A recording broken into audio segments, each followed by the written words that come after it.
I am Pastor Carl Ames of Christ the King Lutheran Church.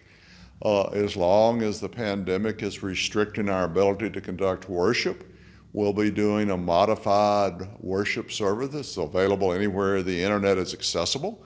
It will have the readings in it, some prayers, and also a sermon. We invite you to join us, and if you have any questions, contact us at Christ the King Lutheran Church in Huntington, West Virginia. Thank you.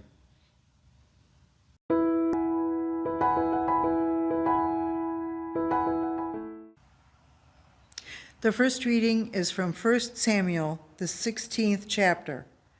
The Lord said to Samuel, "How long will you grieve over Saul?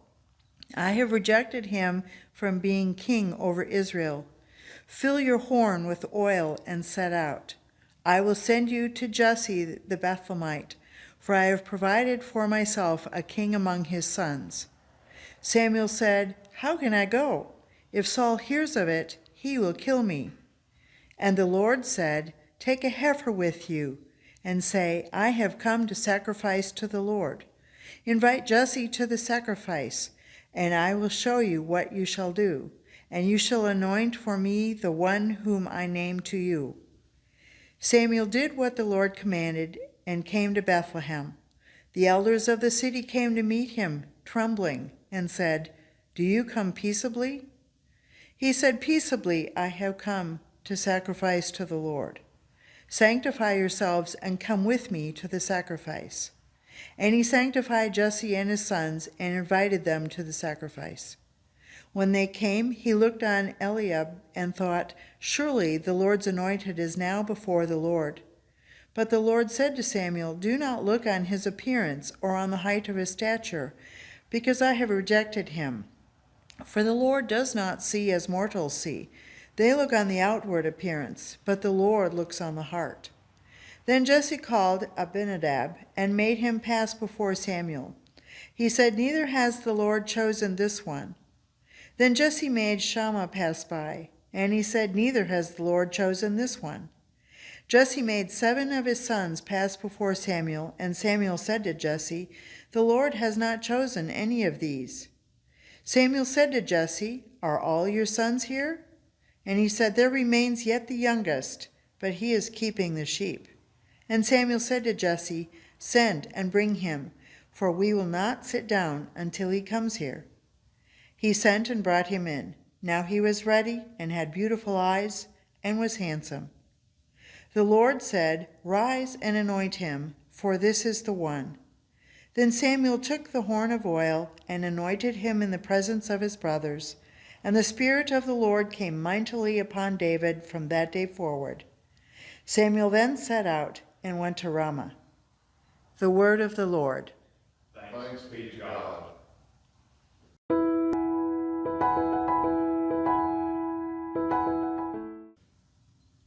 The psalm for today is Psalm 23. The Lord is my shepherd, I shall not want. He makes me lie down in green pastures. He leads me beside still waters. He restores my soul. He leads me in right paths for his name's sake. Even though I walk through the darkest valley, I fear no evil, for you are with me. Your rod and your staff, they comfort me. You prepare a table before me in the presence of my enemies. You anoint my head with oil. My cup overflows.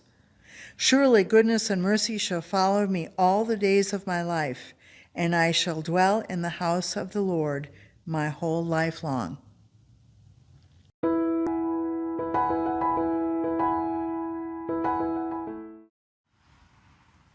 The second reading is from the 5th chapter of Ephesians. For once you were darkness, but now in the Lord you are light. Live as children of light. For the fruit of the light is found in all that is good and right and true. Try to find out what is pleasing to the Lord. Take no part in the unfruitful works of darkness, but instead expose them. For it is shameful even to mention what such people do secretly. But everything exposed by the light becomes visible. For everything that becomes visible is light. Therefore it says, Sleeper, awake, rise from the dead, and Christ will shine on you. The word of the Lord. Thanks be to God.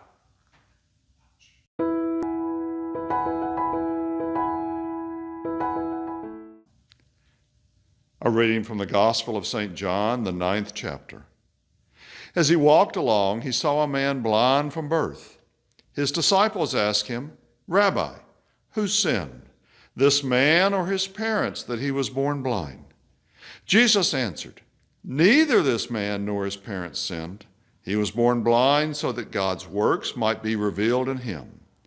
We must work the works of him who sent me while it is day. Night is coming when no one can work. As long as I am in the world, I am the light of the world." When he had said this, he spat on the ground and made mud with the saliva and spread the mud on the man's eyes, saying to him, "Go wash in the pool of Siloam," which means sent. Then he went and washed and came back able to see. The neighbors and those who had seen him before as a beggar began to ask, "Is this not the man who used to sit and beg?" Some were saying, "It is he." Others were saying, "No, but it is someone like him." He kept saying, "I am the man." But they kept asking him, "Then how were your eyes opened?" He answered, "The man called Jesus made mud, spread it on my eyes, and said to me, 'Go to Siloam and wash.' Then I went and washed and received my sight." They said to him, "Where is he?" He said, "I do not know." They brought to the Pharisees the man who had formerly been blind. Now it was a Sabbath day when Jesus made the mud and opened his eyes. Then the Pharisees also began to ask him how he had received his sight. He said to them, "He put mud on my eyes, then I washed, and now I see." Some of the Pharisees said, "This man is not from God, for he does not observe the Sabbath." But others said, "How can a man who is a sinner perform such signs?" And they were divided. So they said again to the blind man, "What do you say about him? It was your eyes he opened. He said he is a prophet." The Jews did not believe that he had been blind and had received his sight until they called the parents of the man who had received his sight and asked them, "Is this your son who you say was born blind? How then does he now see?" His parents answered, "We know that this is our son and that he was born blind. But we do not know how it is that now he sees, nor do we know who opened his eyes. Ask him. He is of age. He will speak for himself." His parents said this because they were afraid of the Jews, for the Jews had already agreed that anyone who confessed Jesus to be the Messiah would be put out of the synagogue. Therefore his parents said, "He is of age. Ask him." For the second time they called the man who had been blind, and they said to him, "Give glory to God. We know that this man is a sinner." He answered, "I do not know whether he is a sinner. One thing I do know, that though I was blind, now I see." They said to him, "What did he do to you? How did he open your eyes?" He answered them, "I have told you already, and you would not listen. Why do you want to hear it again? Do you also want to become his disciples?" Then they reviled him, saying, "You are his disciple, but we are disciples of Moses. We know that God has spoken to Moses, but as for this man, we do not know where he comes from." The man answered, "Here is an astonishing thing. You do not know where he comes from, and yet he opened my eyes. We know that God does not listen to sinners, but he does listen to one who worships him and obeys his will. Never since the world began has it been heard that anyone opened the eyes of a person born blind. If this man were not from God, he could do nothing." They answered him, "You were born entirely in sin, and you are trying to teach us?" And they drove him out. Jesus heard that they had driven him out, and when he found him, he said, "Do you believe in the Son of Man?" He answered, "And who is he, sir? Tell me, so that I may believe in him." Jesus said to him, "You have seen him, and the one speaking with you is he." He said, "Lord, I believe," and he worshiped him. Jesus said, "I came into this world for the judgment, so that those who do not see may see, and those who do not see may become blind." Some of the Pharisees near him heard him say this and said to him, "Surely we are not blind, are we?" Jesus said to them, "If you were blind, you would not have sin. But now that you say we see, your sin remains." The Gospel of the Lord. Praise to you, O Christ.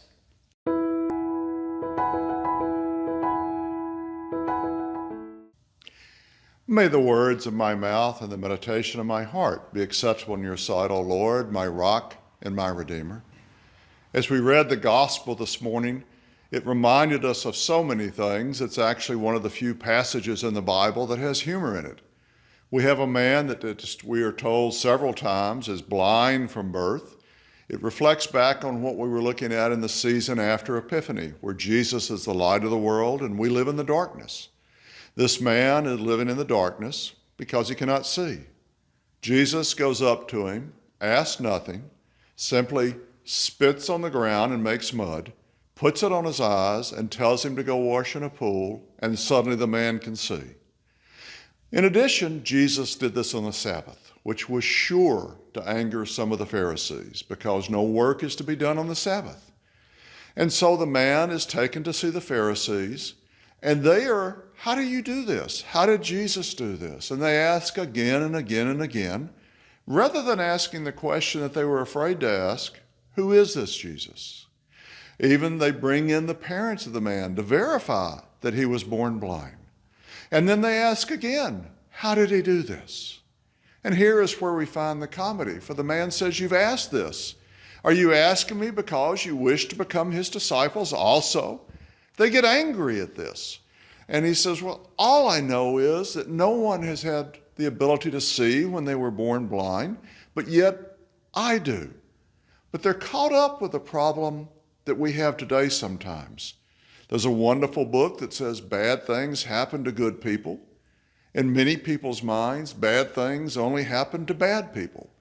So as it talked about in the beginning of the gospel, this man or his parents were thought to have sinned because he was born blind, and Jesus says this is not true.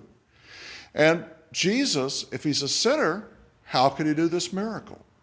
And then Jesus comes to the man after the Pharisees have thrown him out, and he asks, "Do you believe in the Son of Man?" And he says, "Tell me so that I may believe." And Jesus says, "I am he." And the man says, "I believe."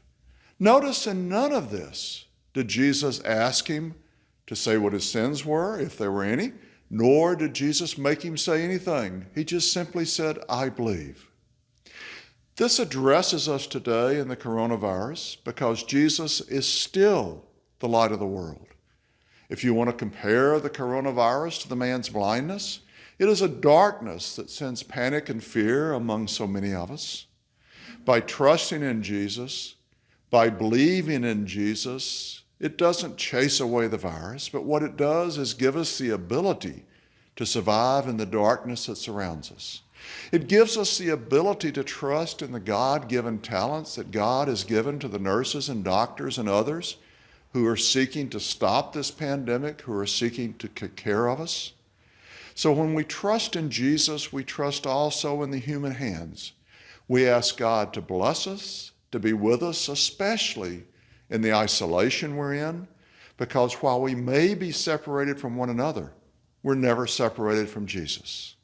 May we remember that just as the blind man was made able to see by Jesus, we too are made able to see, and that Jesus comforts us as he comforts him. May the Lord bless you this day. May your prayers, like ours, be for all of those who are in the front line fighting the coronavirus. May your prayers be with those who have lost loved ones, and may your prayers be with those who are sick. We will survive. We will continue in the midst of this darkness, for the light of the world will never abandon us. The Gospel of the Lord. We thank you for being with us today in this abbreviated worship service. We will continue this on a weekly basis until we're able to worship in person again. If you have any comments or questions, please contact Christ the King Lutheran Church in Huntington, West Virginia, and may God be with you.